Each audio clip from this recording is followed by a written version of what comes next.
We continue our reflection by reading from the Gospel of John chapter 6 verses 44 to 51, which are a continuation of the discourse on the bread of life.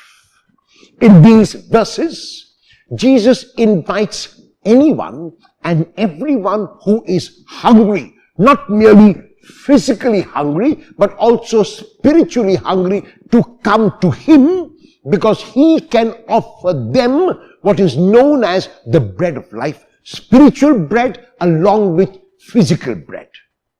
He gives an example of the physical bread which was eaten in the desert. When the people in the desert complained to Moses, God gave them manna from heaven. However, that manna got corrupted the next day. That manna satisfied only temporarily. That manna was able to satisfy only the external hunger. Jesus reminds them of what their ancestors went through when the ancestors became hungry again. And he invites them instead to look at him as the living bread.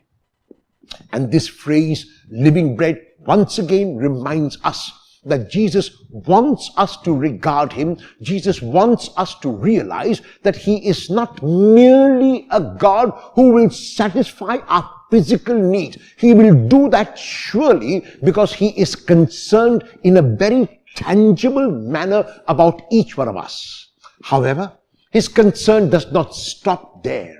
If his concern stopped there, he would be no more than a grocer.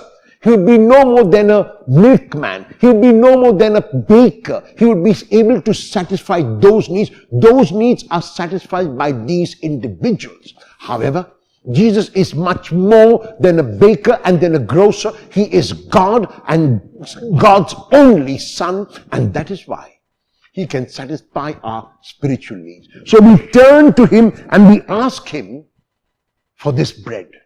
And at the end of the verses he says, anyone who eats this bread will live forever. And the reason why he will or she will do that is because the bread that he gives is his life for the life of the world. His own life, his own flesh is given as life for the life of the world. What does this phrase mean? What does this sentence mean? It means that he gives himself entirely to anyone who asks him. He holds nothing back of himself. He makes himself available to others in the hope that others will be inspired by his own availability and will become available to others. Will I, in imitation of Jesus, become bread for at least one person today?